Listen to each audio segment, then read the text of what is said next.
I want to thank you for making time, first of all, for me. And secondly, I want to congratulate you on the newest book, Begin Again, James Baldwin's America and its urgent lessons for the traditions represent. And, Yeah. and that's what fascinated me about your work. I want to ask you, Sure. just in tween, because you just told me that at a very young age, you took to task two of the finest scholars of the 20th, 21st century. You rode up on one at Princeton, at Temple, and I loosened my tie on that one. I was trying to be cool because we're doing the Zoom, and I said, "Dang, Martha went downstairs and just fronted one of the great writers of our time and said, 'Boy, your stuff is too narrow.' And now I'm gonna have to go back and read it again." But you took on. Uh, I don't know any scholar that I have read in the 20th century and now into the 21st century that remotely rivals Cornel West. Yeah. And you demonstrated at that time that you had the capacity to be your own scholar in who you've become. And I guess he gave you the space to do it as well. And see, that's the hidden piece that people don't realize about Dr. West, is that is as smart as he is, he does not believe he is the only person who has that capacity. Tell us something about this man that some of us don't know. Man, he poured so much into me, Mm-hmm. you know. Um, it's something beautiful right now as I'm experiencing this moment in my career. Mm-hmm. I was a graduate student when he experienced it in his career, Okay. when Race Matters catapulted him into a different stratosphere. Mm-hmm. Um, but as a student of his, there is the first thing you get is a sense of his breath, Mm-hmm. the sorts of questions. Well, Mm-hmm. let me, before I get there, the way in which he reads, it's so wide. Mm-hmm. And you try to duplicate it and you find yourself in a black hole Mm-hmm. because, he has an eidetic memory, And, I'll give you a story. He was writing, I think it was American Invasion. And he wrote all the footnotes by memory. So then he wanted to check which footnote. Then he was going back to check his footnotes to make sure they were right because he wrote them all by memory. So he asked me to go to the library to get a book for him because he wanted to check his footnote. And I gave him the book and he opens the pages and he looks confused. He looks confused. And then he turns it over. And he says, "Oh, Eddie, this is the wrong edition." Doc. Right? I'm in a seminar with him. Bill Hart is with me. Victor Anderson with me. It's a joint seminar with him and Jeffrey Stout. And him and Jeff are getting into this little argument. So Corn then quotes a passage from Flight from Authority verbatim back to Jeff. And we all just go, this is freaking crazy. Yeah, it is. I've seen him, and I won't name the scholar, and but the scholar had come out with a new book, and I was watching.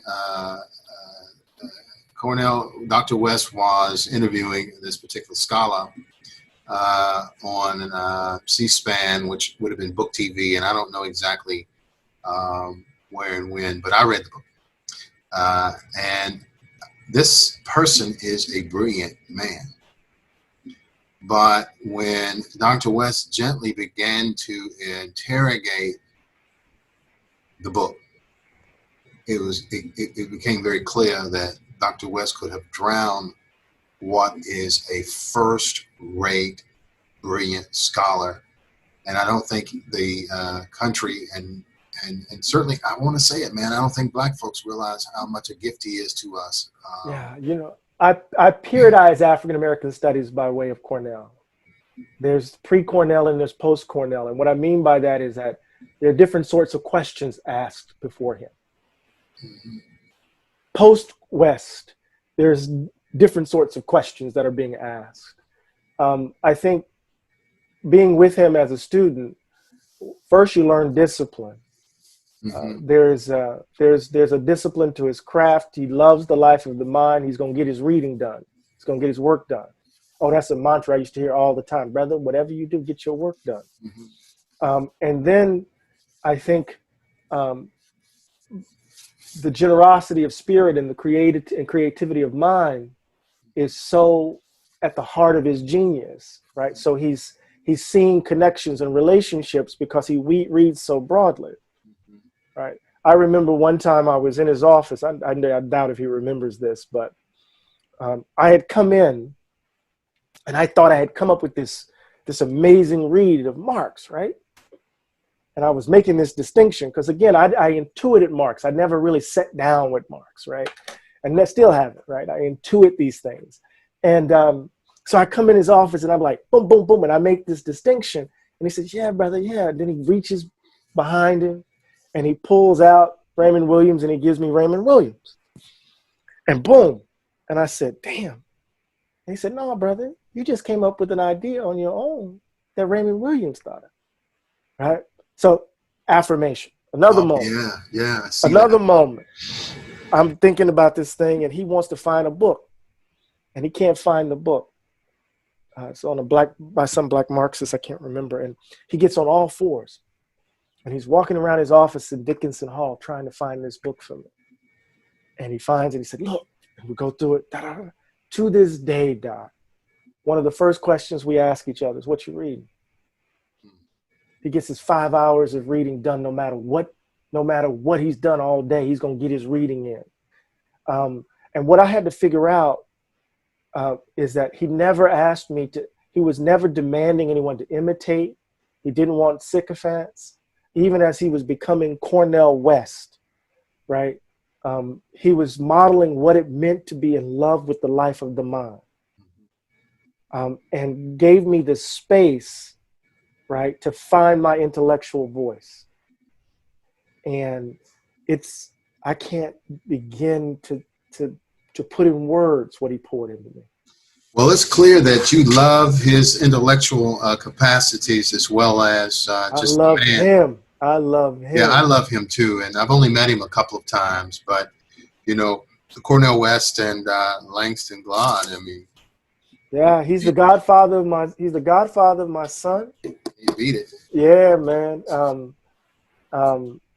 He's always in my head. Even when I gave the Du Bois lectures, I'm wrestling with him, right? Trying to find that distinctive approach. Like Cornell's superpower is that he's able to read widely and remember and synthesize. You know, my ability is to see that loose thread in an argument and be able to pull it. Yeah, you do that very well. And I love this book too. I got to be honest with you, Democracy in Black. My wife was speaking about that as she read this book.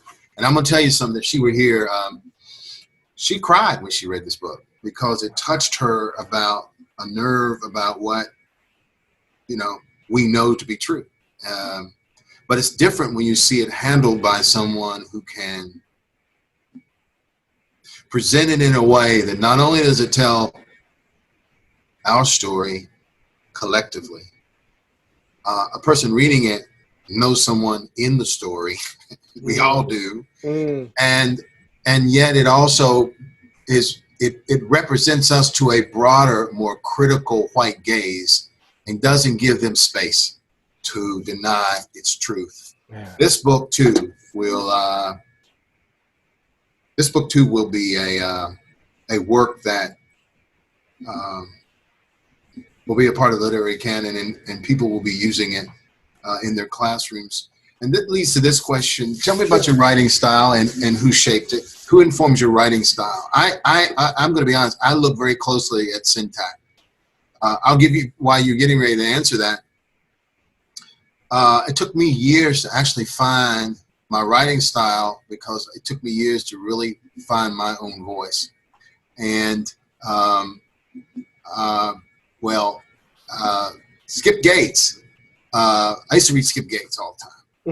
And I noticed Skip Gates had a syntactical pattern that I could follow. The way, you know, he had a short, long sentence that was like really, really long.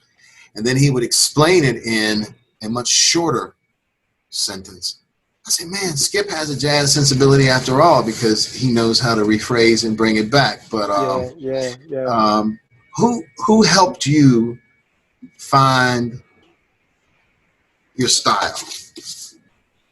You know, it's a journey. It's a large number of folk, right? So I remember when I first started graduate school, and Gilroy and Stuart Hall were in my head. I was trying to write that post-structuralist stuff, you know what I mean? Yeah. So, you know, when I read, Christina Sharp and Fred Moten, I go, I've been there, done that, right? I know that style of writing, right? And I remember my boy Howard Wynant saying, you know, I like this, I like the ideas, but what's your politics in these sentences? Right. He asked that question, and it triggered something in me, right? Now, mind you, I had already been kind of attentive to the craft of writing when I was, I used to apprentice myself to my favorite writers. So, I would try to, I tried to write like Du Bois, but that Victorian prose is kind of a bit much because it didn't feel organic to me, right? So I was alienated from my writing. So it was always a difficult process to get the words on the page because the words weren't mine. I was trying to sound like something that wasn't in my ear. But I learned some things with Du Bois. I learned how to think about an image deliberately, how to draw it, how to manipulate it, how to get that image to do work over the course of an argument. I love the clarity of Michael Walzer's prose, right? Michael Walzer, this political theorist coming out of the Jewish tradition, right? He's writing these books, whether it's on unjust wars or whether it's, on the Exodus narrative, and the sentences were crisp. And, I learned how to use the dash and the colon by reading Walzer, right? And what I'm describing to you is how I think jazz musicians do their work, right? So if you listen to Early Winton, you can hear him just trying to figure out what Miles is doing, right? And you can hear him, right? You can hear him playing it, and it's in that apprenticeship, in that theft, to echo T.S. Eliot, you begin to find your own voice, right? So what I've been trying to do is to get that sentence that's crisp, clear, that my mama could read it. But it carries with it the weight that if Jeff Stout read it, or Cornel West read it, or you would read it, you go, oh, look at the way he just dropped Aristotle in that joint. And if you didn't know it, you wouldn't know it. Right. So how does one write one's bibliography, right? When it's at one's, how does that find its way into the writing without this performance, right? So there's that side of it. And then there's just kind of the writing of people I love, Gabriel Garcia Marquez, Toni Morrison, James Baldwin. James Baldwin has this Henry James-like syntax, but he has this, King James eloquence. Yes. And so and he has in his ear that oral sound of Black speech. You can hear it even when he's writing his Jamesian sentences, Yeah.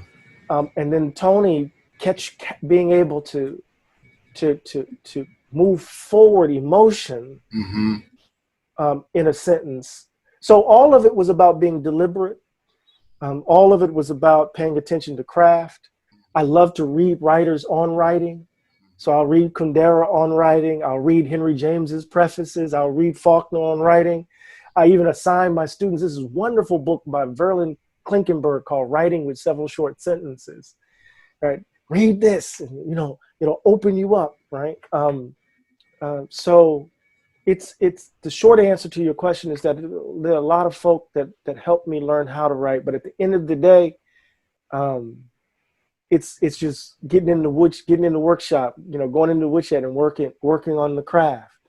Understanding writing isn't just simply, putting sentences on the page. It's all the prep work that comes to getting ready to put the sentence on the page. I like what you said about what's the politics in the sentence. I teach preachers that when you are delivering a sermon, I already know the Hebrew boys were in the fiery furnace, but I want to know what's underneath. What informs you And are you willing to take the risk that I understand not only you declare a text, but I want to know, do you have a political position? Because I don't think you can have religion without it. Mm. And I want to know what that is. And so you've given me something. I wrote that down, and I'm going to run with it. Now, it's interesting what you said. We're going to talk about Baldwin. By the way, but just before I forget, my favorite chapter has been, I can't go back and forth, but I was, when we first started talking about this book, I'm going to tell you, my favorite chapter is still White Fear. Yeah. That is, Doc, I'm going to go ahead and say it. I know people will see this and they've never heard me talk. This is one hell of a chapter. I love this chapter. And I like Between the Two Worlds, too. Other folks have tried to touch on that through the double consciousness, multifocal lens, and all that. But White Fear, even before Carol Anderson rightly defined in her book that just hit, I guess, a couple years ago. But this chapter here is my favorite because it really makes me, first of all, it affirms that I am not crazy. and I have not been crazy. That's a good chapter. This is a good book. Thank you. Now, you said something. I want to talk a little bit about Baldwin. I want to talk a lot about Baldwin. We got to really manage our time. I want to ask you something now. Sure. Henry Louis Gates wrote in colored, when we were colored or colored people, and I'm from the same state. So when Gates wrote that book, I was liberated. I mean, just frankly liberated. And I read that way back in the early 90s. I don't remember when the book came out. But he was from the northern part of the state. In fact, I would call him a northerner. And I would call myself a southerner because where I'm from is still very, first of all, it's south of many parts of Virginia. But people where I'm from, I mean, Robert E. Lee's horse came from my hometown. So you can imagine. Yeah. I got you. Like. I got you. Bless the Lord, oh my soul. And but Gates said in that particular book, he was copying Baldwin's writing style. And so I said, oh, so I'm not really copying Gates. I'm actually copying Gates, who's copying Baldwin. Right. I think Thurman has kind of got a little Baldwin in him too, but we may need to talk about that another time. Now, you write about James Baldwin. I've read, I think, all of Baldwin's books. And I'm like you, when I first started reading Baldwin, I wasn't feeling it. I think because I had prejudices, views about who Baldwin was because of what people told me when I was growing up. And so I think that in some ways kept me from reading Baldwin. But when I started to read Baldwin, I asked the Lord why it took me so long to discover this genius. He's a genius. But you write about him differently than anyone I've read, including David Leming. I read his stuff. And I thought he had preoccupations. Are you feeling me there, Doc? Yeah, I hear you. I think he had preoccupations, and I know he told us all that he was really close to Baldwin, but I felt that in his effort, I don't know if his effort was to humanize Baldwin or to deconstruct Baldwin, but I felt he had preoccupations that don't show up in this volume. Did you make that choice, or did that choice choose you? It might be a combination of both. The book, the thing is that I decided not to write a biography of Jimmy. Right.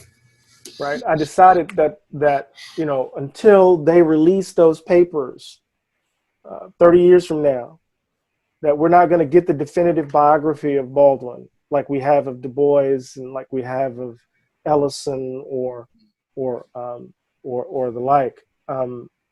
So you have trouble in the archives. You can't really say anything new about his life. And in fact, how he lived is only a feature of what attracts you to him. Mm-hmm. So I decided not to write a biography, which then led to the question, well, what the hell are you writing then? Right? And so it became this journey between, I'm going to walk with him to think, how the hell did you pick up the pieces in this moment where you collapsed? And how might it help me say something about our moment where despair and disillusionment is so overwhelming. So the framing of the book shifted where I'm thinking with him. And so, preoccupations with his inability to manage money, preoccupations with his sex life, preoccupations with a range of other, they didn't come into view. I wasn't interested in his relationship with Lucien. I wasn't interested in all the failed relationships that dot the landscape of Baldwin's life. I mean, I was clear. He said it very clearly. He came to hurt a whole bunch of people because he didn't think he could be loved. Mm-hmm. Right? I understand that, but I wanted to, and how can I put this, Doc? I wanted to make my way through the rubble as he directed me to. Mm-hmm. Wow, yeah. And to see what I found there. Yeah. And how it would be of some use to me. Yeah. To us. Yes. Does that make sense? Absolutely, because Leeming's book to me, and I'm not asking you to comment on his book, but it's very anachronistic now. When I read that, it's like, okay, whatever your agenda was, that's not our now. And not only that, you wasn't writing to Black folk because we're not preoccupied with that. Mm-hmm. So we would prefer you to talk about who this man was and what his genius is. We're not asking you to tell us he's human. We already know that. Mm-hmm. So we want to know something else. And so, when I pick that book up now, it kind of, kind of repels me. This book is a fresh narrative. This talks about things that makes him both human, which is important even to be religious. And I use that term just in a general term, because you cannot be religious if you're not human. Most zealots of any religion are hiding from their humanity. They don't want to admit they are fragile and they're living by this faith walk thing that we're all doing. And so Baldwin, I don't get that from him at all. I want to know about the lie. You start with the lie. Yeah. Can you? And I was talking to some fellas today while I was over at the getting my telephone done, and in between the person's taking my phone away from me, I called someone and I said, I'm going to talk with Dr. Eddie Glaude today. And they said, no, you're not. I said, no, really, I am. They said, no, you're not. I said, well, you'll get to see the podcast or the Zoom. I said, but what question would you want me to ask? And this person also read the book already. And he too, like me, was infatuated with, why did you start the book with the lie? Right, because, I started with the lie because, in some ways, Jimmy wants to say that's the foundation to our problems. Look at this passage, 1964. He wrote a piece entitled The White Problem in a book, 100 Years of Emancipation. And I want to read the passage for you. Okay. The people who settled the country had a fatal flaw. They could recognize a man when they saw one. They knew he wasn't anything else but a man. But since they were Christian, and since they had already decided that they came here to establish a free country, the only way to justify the role this chattel was playing in one's life was to say that he was not a man. For if he wasn't, then no crime had been committed. That lie is the basis of our present trouble. Come on now. Yeah, I can't touch that. Come on now. So what he's saying is not only there are a host of lies about Black people, about our capacity, about our passions, about who we are, that in some ways place us outside of the human realm. Then there's a lie about what we've done to Black people and to folk of color around the world in order to hold up this vision that America is this redeemer nation, this city on the hill, or as Reagan would say, this shining city on the hill. So we tell lies about what we've done in order to maintain our innocence. And remember, Jimmy says in 63, the innocence is the crime. But then there's the what we do when the reality of our cruelty evidences itself. We will, I use the verb malform. Yes. We will malform events that reveal to us the reality of who we are. And see, Baldwin is insistent on the examined life. If you tell yourself a lie, if there's a scaffolding of lies that support and sustain your self-conception, then you are living, in self-deceit. You're living a lie. You're deceiving yourself, right? You can't live a genuine life.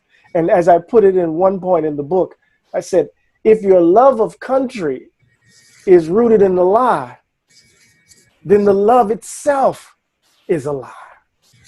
Yes, I read that, and that's profound. There's a nice couple of words here I want to read. Sure. It says in your book, as white America chose itself over a truly just and multiracial society, Baldwin set out to chart the nature of that betrayal and to offer an account of the devastation left in its wake.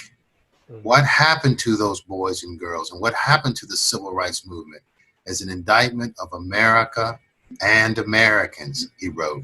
It remained an enduring monument which we will not outlive to the outbreaking cowardice of this sovereign people. The young firebrands of Black Power were America's children, all grown up in the shadow of broken promises. Yeah. Man, that's some serious stuff you laid down right there. And it does. It gets right down to the root of the lie.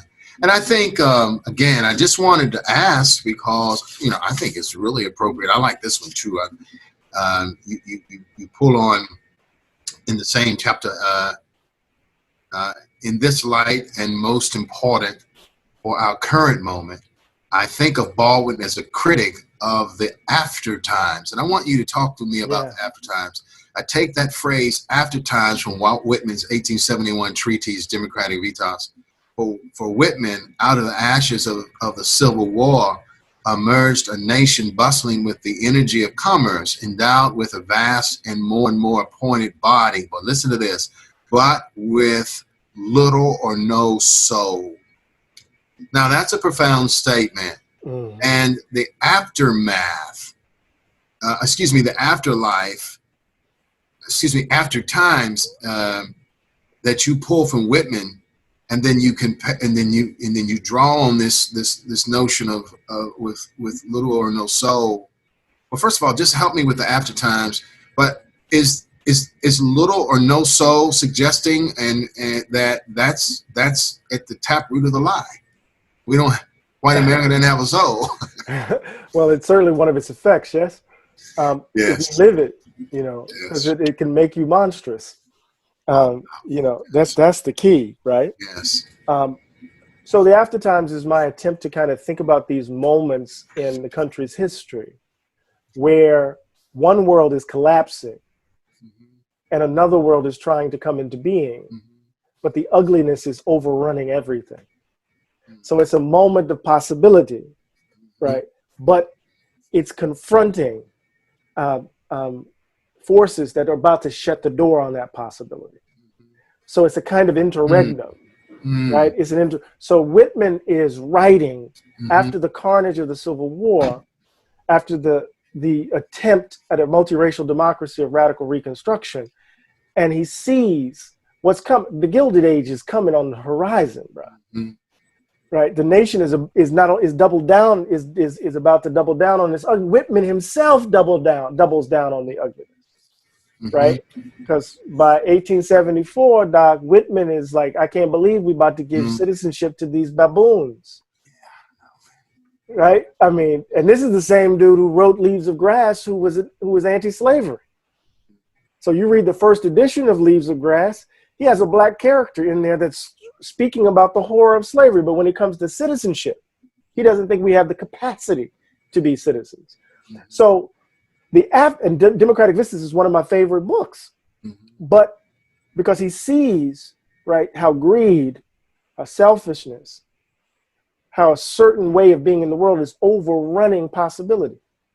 And so it's in that moment that I think we're in, right? You have this moment where something is collapsing, something is trying to come into being, but then there are forces that are trying to clamp it down, trying to shut it down, right? So and then it's also an echo of something that we've been hearing among Afro-pessimists in the work of Saidiya Hartman, the afterlife of slavery, right? And so it's me playing and punning on a couple of things all at once. Yeah, it's well done. Now I want to hurry into the witness. Now I want to try to do it this way. I noticed that in the book you don't necessarily talk about Baldwin as a prophet. I hear you call him poet. Pardon? A poet. You call him a poet. I think you referred to him at one point as a blues man, but you don't call him a preacher, unless I missed it. And I know you just shook your head. Am I close? Why did you avoid that? Well, I think the way in which I'm reading the poet, it has a prophetic function. So you look at him as a prophet in that respect. Okay. In that respect. So it's coming out of how I read Emerson's, I think it's 1844 essay, The Poet. Okay. And the way in which Baldwin functions in that vein, right? So when I teach my course on his nonfiction, I said, there are two ways of reading him, right? There's reading him in this kind of prophetic vein that is tied to the Hebrew scripture tradition, right? The Hebrew prophets. And then there's this reading in this aesthetic vein, right? Reading him as a poet who's making particular sorts of interventions. And then the way in which Emerson's thinking about the poet helps me bridge the two. Okay. Right. Okay. So there's this moment, I think in the Witness chapter, I think, yes, it's in the Witness chapter where I suddenly, you find yourself suddenly with me talking about how Baldwin creates himself, right? And he exemplifies what Emerson meant by the poet, right? In that moment. And so that's what I'm trying to do there. Okay. Yeah. So I wrote this in my book, sure. in my note, not my what page book, your book. Oh, no, it's your book. What page you on? No, I'm on page 34, and I wrote this in my margin. Why have I been born? This is Baldwin's question. And I think, of course, this chapter here is taking us to Baldwin. I assume by now he's on his way to Paris. I have to look again. Yes. But during these years, Baldwin worked relentlessly to vomit up what he called the profound, almost eradicable self-hatred. America has lodged in his guts a sickness that has started in his childhood home. So much Baldwin's early life is bound up with his stormy relationship with his stepfather, David Baldwin, an itinerant preacher, and on and on and on. And I pulled out of that this existential crisis this brother is in. Could we say, well, do you follow Baldwin as a reflective writer, or is he writing as existentialist?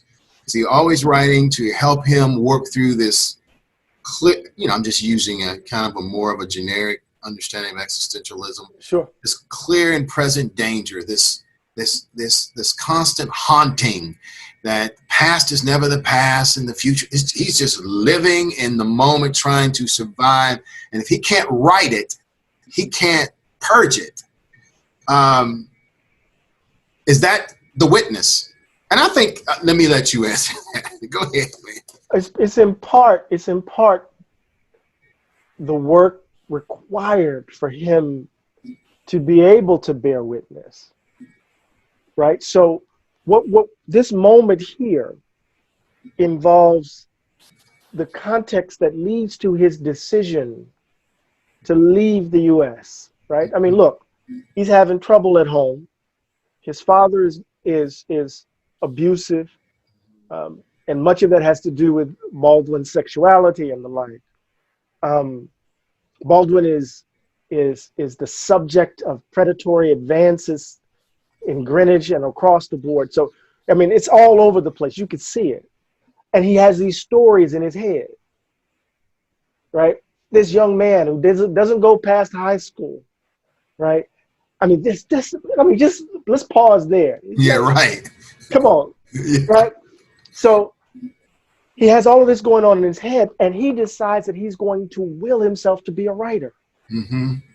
It is an extraordinary act of self-creation, Mm-hmm. given the context and the condition out of which he comes. And so he knows that what killed his father is in him. So the quote unquote stepfather, which he only knew as his father, had, as Baldwin would say in Notes of a Native Son, believed what the world said about him. Mm-hmm. And it drove him mad, along with the tuberculosis. And that rage that Baldwin was feeling, he said, I had to leave. Either I was going to kill somebody or I was going to be killed. Right here in Princeton, right down on Route 1, is where he threw the glass at that woman who wouldn't serve it and had to run for his life, right? So he finds himself in Paris, and he thinks that it's by leaving that he frees himself. But as he writes in Nobody Knows My Name, it's already interior. Right. Right. So then he has to engage in this examination of how it takes root. You see what I mean? Right. So, and all of this is the precondition, all of this is the work to become the writer. Right. That could then bear witness. So do you think that, I saw it here, I think it was on page 30. Oh, I moved on, but I think it's on page 35, I think, where Baldwin was told by his father, I was always told that I was ugly. Yeah. And my father told me that, and everybody else. So first of all, who does that to a kid? But more importantly, does that help him find a new aesthetic? In terms of the pain, that wound? Well, I mean, if he is to take seriously what these folks say about his exterior, so many people do, right, then he has to find a different standard of what beauty is in the midst of the violence. I'll be honest, I was assuming that you were going to tell me that as beautiful as Mississippi is, as I asserted, and I asserted as violent, and you rightly said both exist at the same time. Similar to Baldwin, he has to deal with what people have said to him, but that's not who this brother is. He's deeper than just his outside exterior or what anybody says about him. And if you read him, it's beautiful. Mm. Yeah, no, that's real talk. Yeah. So is that something you're gonna, is that something that you're gonna hear? Terry Gross is gonna ask you that in a couple of days. That'd be right. That's a Terry Gross question. You know that, don't you? Yeah, I got you. I hear you. I think whether that experience is at the heart of his aesthetic choices, whether that's the case or whether that experience guides his pen, right? He's always trying to plumb the depths of wound, of pain, right? He always wants to bring us to that because he says the suffering is our bridge, mm-hmm. right? My pain is my bridge to you, and you to me. So there's a way in which his pen is constantly mm-hmm. finding its way to those moments, right? That mm-hmm. you've just described, and it very well may be because Baldwin is relentlessly interrogating his own wounds, mm-hmm. right? But the beauty is that he doesn't stay there, right? It's always in the service of something, mm-hmm. right? And I know this is going to take us a little bit far afield, but I was telling you earlier that writing the book almost killed me. Yeah. And it's because of Jimmy's exacting demands. And then I Mhm. was thinking about this moment with him and Nikki Giovanni and that extraordinary exchange between the two of them, right? And Jimmy's having a rough time in that period because, you know, he's trying to, relationships are falling apart and King has been murdered and all this other stuff, right? But, you know, he's telling Nikki this thing, and Nikki Giovanni says, lie to me. You going off here, you dealing with all of you lying to these white folks, you doing all of, then you come home and you treat me like this. Mhm. Lie to me. Mhm. Right. And it was this, you know, it was this, and Baldwin looks, if you look at the video, Baldwin is not just perplexed. Mhm.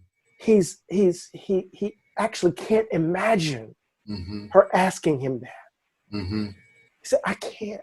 Mhm. And what she's trying to say to him in that moment is that my vulnerability in that moment, my weak, requires you to think of me Mhm. and my well-being, that you have to extend me something. So I bring that up only to say that sometimes Baldwin's insistence on a self-examination can turn into a kind of narcissism that blinds him to being other regarding, Mhm. right?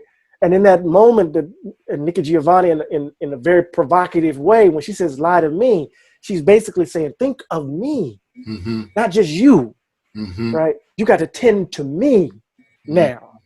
Right. Well, brother, now listen, now you're tapping into something really deep. But first of all, Nikki Giovanni is a genius too. And I guess in that moment it was a genius speaking to a genius. But she's also speaking to him in a way where a man and a woman interact, and a very honest critique of like, wait a minute, brother, you're going to have to understand it's more about going on around here, you know, than you. And that is a profound, well, I'm jumping ahead. That's a reckoning, right? Yes. Yes, That's sir. a reckoning, Yes, right? She sir. brought him to reckon. And, you know, I like that. I like, you know, I was going to bring it up earlier. You know, I've read a lot of Toni Morrison and I love her writing. I like Nikki Giovanni's writing. And I actually like Bell Hooks a lot. Bell Hooks does it for me. She would be my drug of choice in respect to, you know, broadening what we've been talking about. But that is profound that someone was able to out Baldwin and bring his soul to reckoning. Right. And I'm gonna have to go back and look at that. I remember seeing that tape a long time ago. Yeah, it's amazing. I think she was, in some places, Giovanni was way off, and Baldwin was just as generous and loving as he always Maybe so. was. But at that moment, Mm-hmm. she hit him right between the eyes. Yeah. It was a beautiful moment. Yeah. All right. Now let me just hit you. I want to. There's some things here you do that the Dangerous Road. Of course, I understand why you wrote that. He wrote about King and the Dangerous Road when he went to Atlanta. I want to intersect that with Baldwin in Paris when he was arrested. Hmm. And the reason I want to do that, I'm trying to discover, when did Baldwin begin to get the courage to involve himself in the American struggle that he had left? Hmm. Well, he says, you know, it was the Dorothy Counts video, image that sparked it, but that couldn't possibly be true. Which I try to argue in the book, which I show in the book. It, That couldn't have happened. That couldn't have been the reason. I think there was a longing to return home. He, you know, as self-absorbed as Jimmy could be at times, he loved his family, loved his mother. And so I think there's a kind of personal side to it that he wanted to return home. And I think when he came back to the States for a period of time with Amen Corner and Giovanni's Room and that, like, and then he returned to Paris, right? He felt the distance, not only from being away from the US for a while, but also when he came back, he also felt the distance of returning back to France. So I think there are a lot of personal stuff, lots happening in his personal life to drive him back.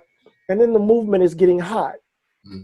And Jimmy is, you know, he says it in a rather dramatic way, that it's time that I pay my dues, right? It's time that I return, as he said in No Name in the Street, and that's a recollection. That's not a piece that actually was written at the time, because the piece that was written at the time doesn't mention Dorothy Counts's photograph as a spur. What's more interesting is for me in the transcription of the interview with Fern Margie Ekman in the first biography published in '66. There's a passage where Baldwin says, when you feel like you hit that moment, I'm in a hotel room, I'm drinking, I'm lost. He said, you gotta run to the trouble. And he said, by running to the trouble, he saved himself. And so that's when he decides to take up Philip Roth's invitation to go south in '57. You see. And so I think this is so it's a complex. Baldwin is going to narrate it in a particular sort of way, but it's a complex set of reasons, right? Some deeply personal, some having to do with the politics of the moment, but all of it is bound up in Baldwin's effort to bear witness, I think. So you bear witness in this book as well. The ordeal at Princeton helped me to think about Trump's question and about what to do about Washington and Jefferson as slaveholders, as Kelly's view of quote unquote what history is, end quote. We have to get the facts right as best as we can, and this is my favorite thing. Otherwise, history becomes what Du Bois referred to as lies agreed upon. We can't just casually leave out the facts that complicate how we might see historical personality or view of a historical event. And then you tell us, and of course you're taking on in this part of the book, man, you're taking on Princeton. I mean, you're taking on Princeton. That took courage. Now, did you? I don't give a damn about Princeton. No, I'm just kidding. Not anymore. Yeah, man. We both know that, and currently Woodrow Wilson once again has come to the forefront of his racist ties. In fact, you write about D.W. Griffin's representation, Reconstruction, The Birth of a Nation. Mr. Wilson thought that was worthy of coming in a movie to the White House.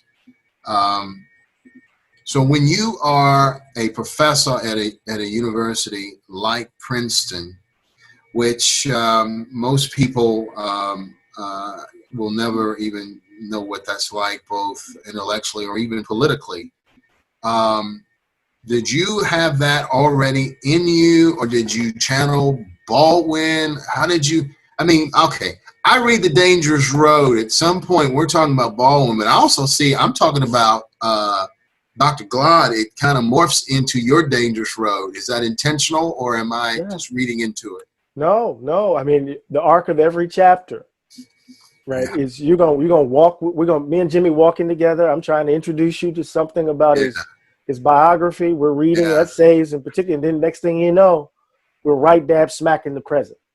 Yeah, I checked that out, right. And it's prophetic.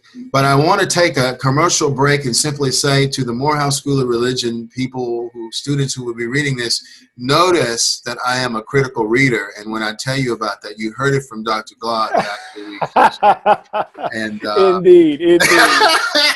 All right, man. Hey, listen, we could go through all this, but I'm going to, because I know you're going to be doing a lot of interviews over the next days. I know that, I'm going to go back and say that I think personally, without, knowing for sure, but I can't imagine that Baldwin, and I don't know where I read it. I forgot which book. Oh, it was in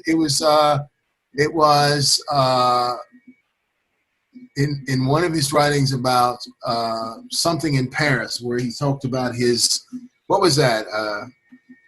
I'll look it up real quick, where he actually talks about his incarceration. Oh, he talked about that in No Name too. Yeah, he did. Over those sheets. Yes, that was funny. At Yeah, least it is equal in Paris. Equal in yeah, equal Paris. in Paris. Yes, I indeed. really think that that may have shook him up because he claims that really what saved him in the end. And by the way, I think somebody must have set him up. I don't read it as that, but he leaves that out. How in the hell is anybody concerned about a daggone sheep come from a place, even in 1949 in Paris? I mean, really, who cares about the sheep?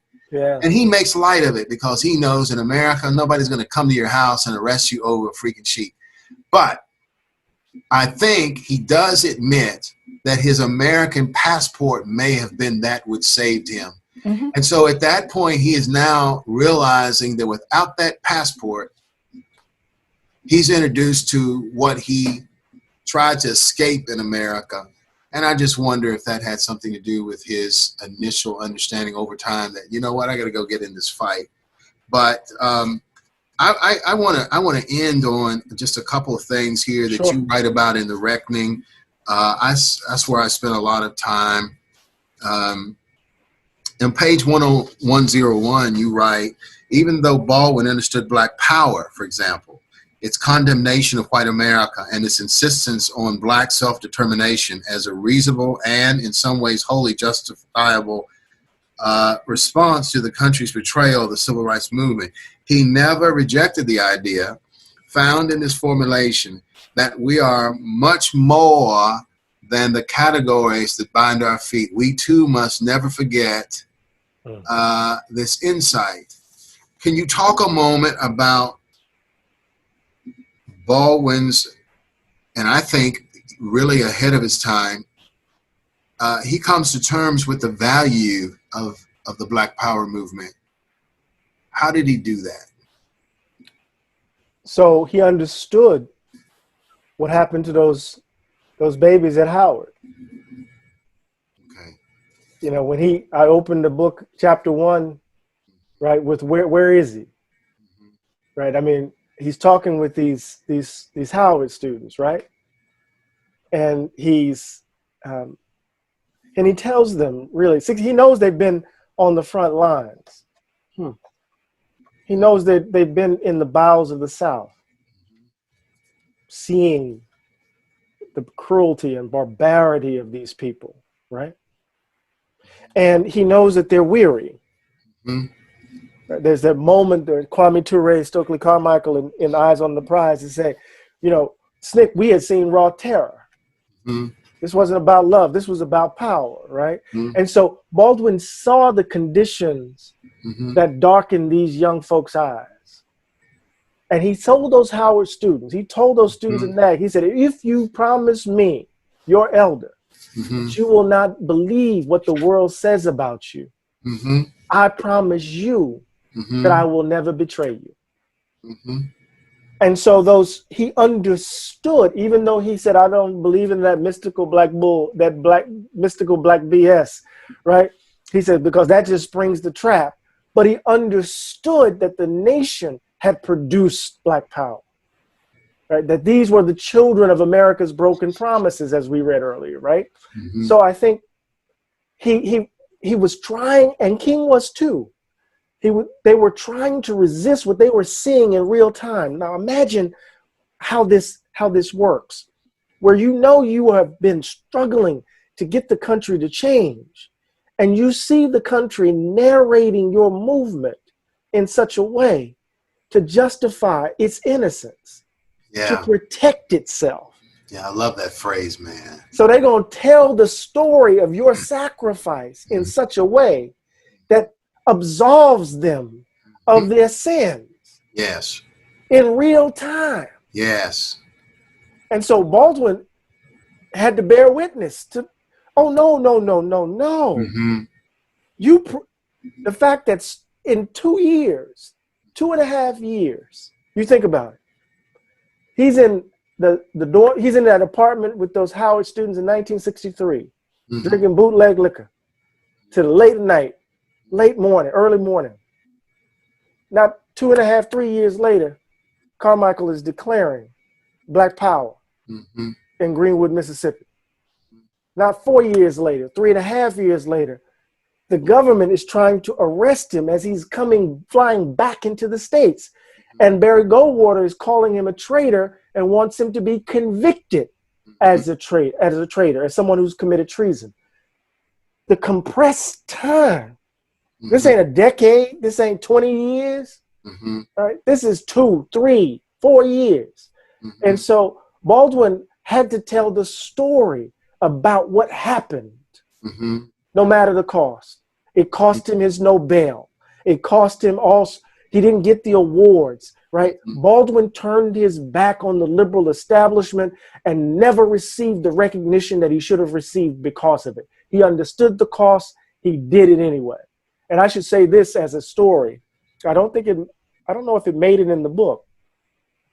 There's a moment he's in California, and it's for a Black Panther event or something, or it might have been us. Well, one of the folks was playing with a gun and has a seizure, and starts shooting, right? And he's on the dais with Betty Shabazz and the babies. People hear the gunshots, and they break, and Jimmy, frail Jimmy, screams, "The babies," and runs to cover them. It's just who this man was, man. Yeah, he was a great man. These are things. There are 3 very quick passages I want you to respond to. Sure. But I'm going to put this up front because I don't want you to forget. I'm going to tell you what was the most profound thing for me in the reading of this book, and I went back and just pondered it. Was your boldness that said, and I wrote it somewhere in my notes, where you said that it is not our position or our responsibility to save you. Speaking to white America. Yeah. So I want to circle back to that because I just don't want to forget. But I'm on page 104, and this is a heck of I write in here, for these innocent people have no other hope. And then you said, but again, these criticisms miss the nuance of Baldwin's thinking, especially what seems to me to be his ideas on the moral relationship between Black people and white people. If Baldwin seemed obsessed with white people in his early writing, it was because he still believed that Black people needed to play some role, here it is, in the moral salvation of white people. A belief that flowed directly from his reframing of the traditional formulation of the Negro problem. And I wrote in my notes, double consciousness underneath it. Can you expand on that? Just tell us, what is Baldwin thinking, and what do you think, and what are you thinking about Baldwin when you're writing this? Well, what I'm trying to do in this moment is respond to Langston Hughes's critique of him, or early Amiri Baraka critique of him, or what Eldridge Cleaver eventually writes about him, that he's obsessed with white folks, that he's a darling of white folks and all of this other stuff. And what I suggest here is that Baldwin is already engaged in the kind of revolutionary inversion, right? Mm-hmm. That is, the whole thing about the white man's burden is turned on its head, right? In the sense that Baldwin says, no, I'm not the N-word, never have been. Mm-hmm. You need to figure out why you created it in the first place. So I'm gonna give you your N-word back because, hey, you're the N-word, baby, not me. Mm-hmm. So he has that initial inversion, and then so we're not the problem, you are. Mm-hmm.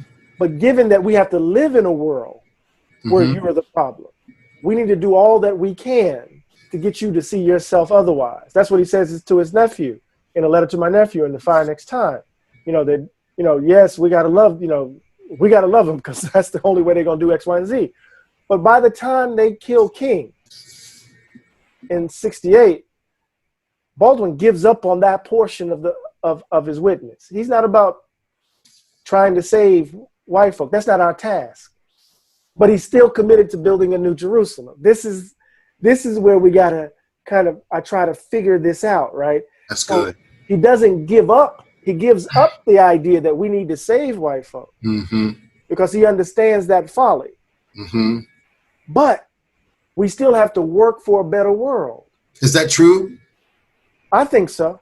So when we think about Baldwin in that respect and we read him, we have to apply that to ourselves. Are we at a place now where in order to, frankly, save ourselves, if that's possible, we can't save them too? They have to be accountable for their own violence, their own choices, et cetera, et cetera. I read it in this way. I put it like this. We only have a finite amount of civic energy. It's only so much that can go around.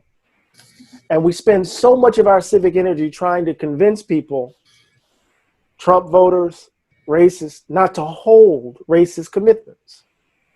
Mm-hmm. And because we have a finite amount of civic energy, we spend so much on it trying to convince them to not hold those commitments, when instead we should be spending that energy to build a world where those commitments have no quarter to breathe. So it's not about, leaving them and just saving ourselves. It's about building a world that forces a choice on them. You see? I agree. I understand that, but I wanted clarity because it's a razor's edge. On the one hand, in order for me to try to keep my sanity, I cannot be involved in a narrative that condemns me for being black in any space. Hello.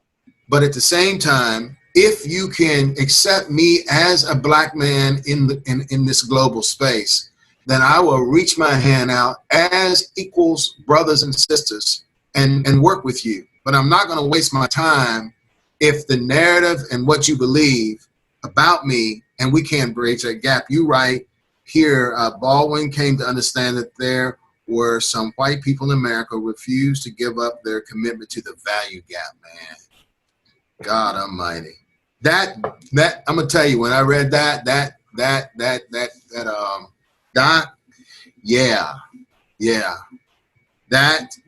brought it all into view. I mean, folks, if you don't read anything else, read that. That will help you, Yeah, man. I like the way you coined that value gap, like in Democracy in Black. But this is even helps us to even understand it in a fuller context. And I see you continuing to develop and continue to grow for the future. I want to end tonight, first and foremost. I think you do a tremendous job. All of a sudden, we're talking about, we get into Elsewhere and other space, but Elsewhere is prophetic. And now we're not just talking about Baldwin's prophetic nature. We're actually reading yours. And you've helped us understand. And frankly, you're going to be ending up giving a generation permission to be prophetic and to work through issues in our time. So when you write, did you know that before you got to this part of the book, or did you? Okay, go ahead, tell us. So I wanted to go to Istanbul. Oh, wow. That's where I wanted to retrace his steps. I was supposed to go back with Carol Weinstein. And Carol Weinstein is Baldwin's brother, David, his partner, the mother of David's son, the mother of David's child, Carol Weinstein. She reached out to me. Carol Weinstein. Yes. Well, I just declare.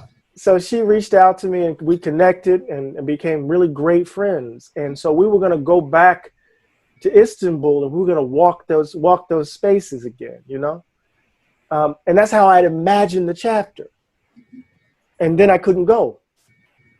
I couldn't go because, we didn't know what was going on in Turkey with Erdogan. I had never, as a critic of Trump, I had never been out of the country in a place like Erdogan. And so State Department was sending all these alerts, and so I couldn't do it. So I had written the entire book and couldn't figure out that chapter. I'd already gone down to the lynching memorial in Montgomery. I had already done all, but I couldn't figure out that chapter. And my editor was like, well, why don't you interview activists? And I said to him, I said, we're always asking them to tell us something. Can we tell them? Can we offer them something instead? Right. And so in that immediate conversation, when I flipped it, that's when the chapter started coming into view. Yeah, man. Yeah, and I like it because now, I'm intersecting here. The chapter's called Elsewhere, but I read it as now, once again, your voice emerges as giving your witness to me. And I find tremendous value in that. Thank you, Doc. You have you've offered us one of the finest books I've read in a decade. And I like to think I know a little bit about reading. And this book here gives me a vicarious substitutionary reading of Baldwin, and I understand how this could have nearly drained you emotionally. First of all, I think Baldwin would, I could say this. When I was reading this book, it was emotionally draining, and I did it over 5 days. It was because, to be honest with you, I felt myself trying to help Baldwin. I was trying to reach into the book and help Baldwin. This man is alive on these pages. I'm trying to help Baldwin. I want to turn the page and see, how does he get out of this, or how does he handle this? And then I start reading it and realizing Baldwin is a stronger man. He may be stronger than I am.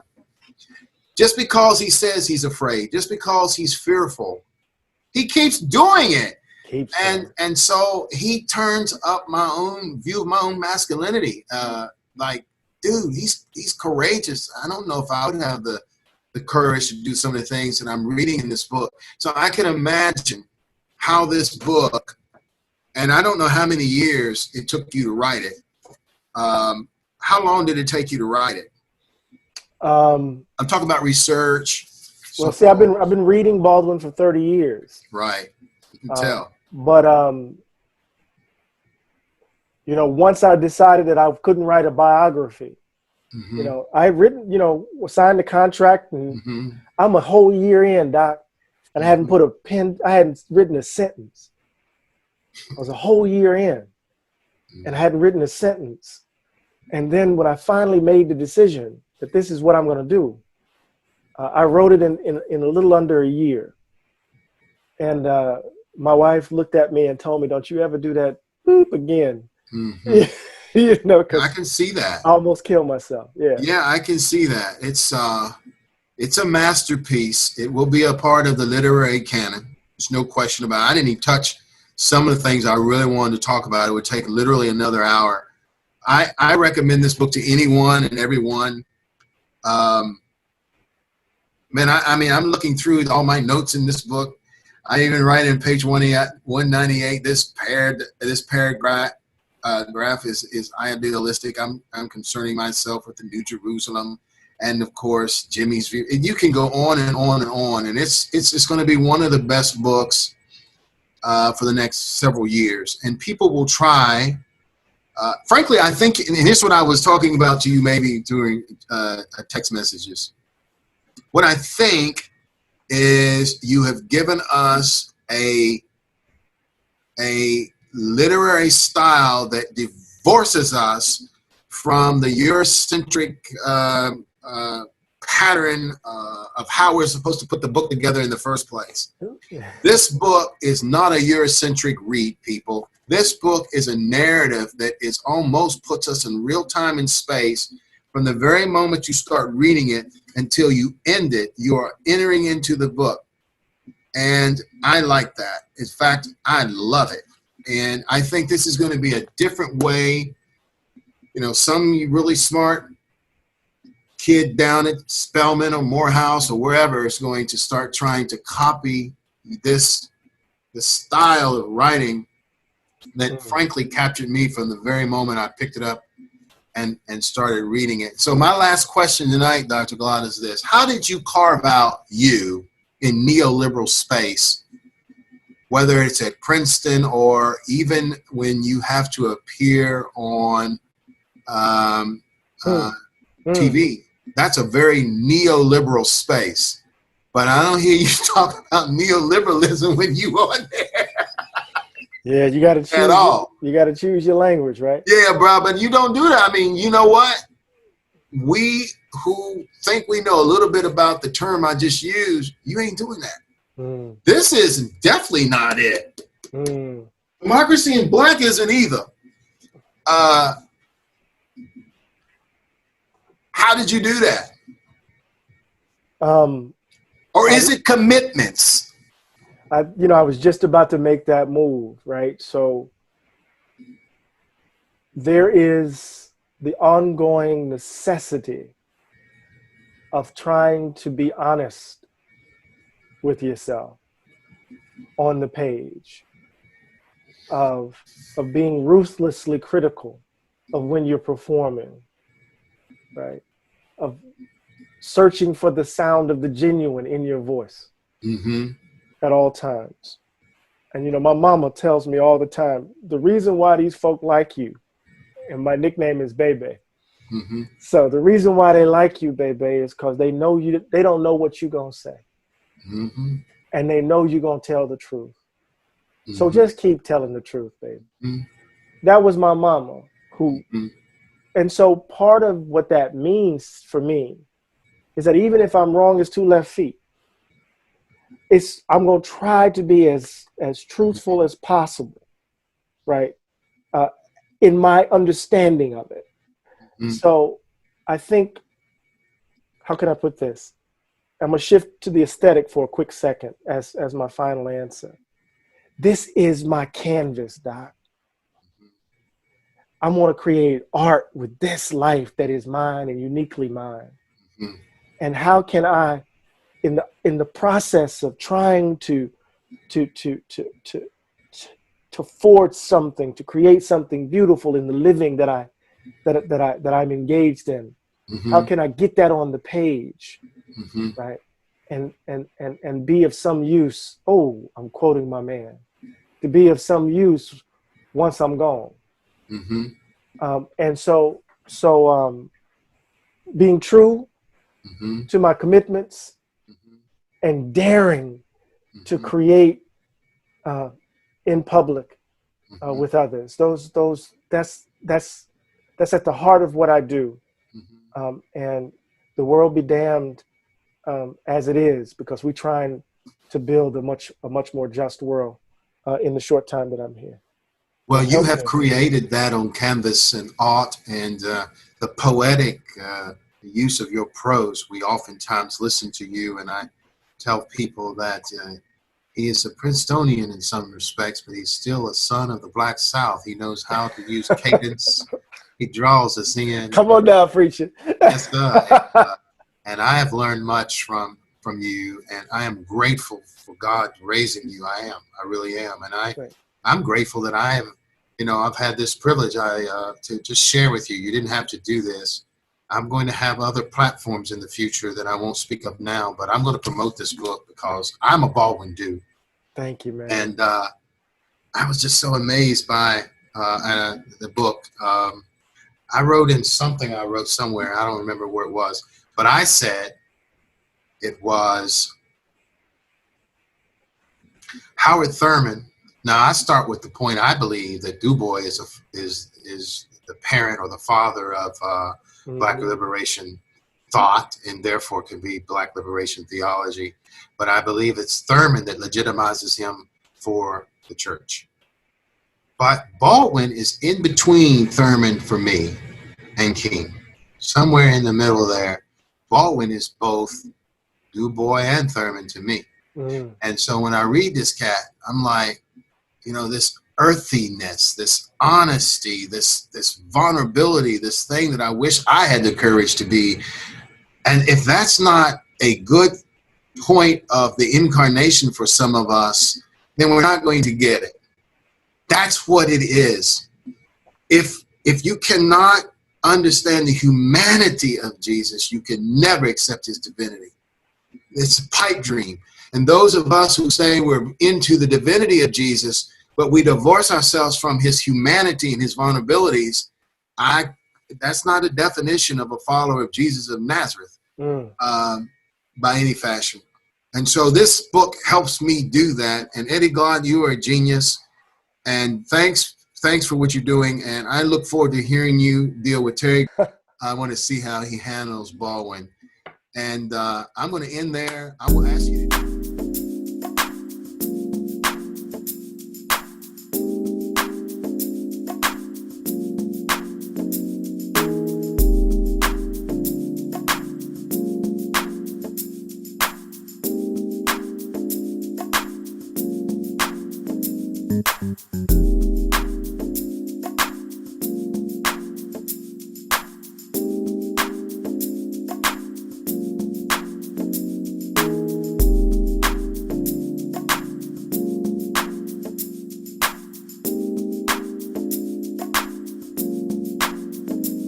Thank you.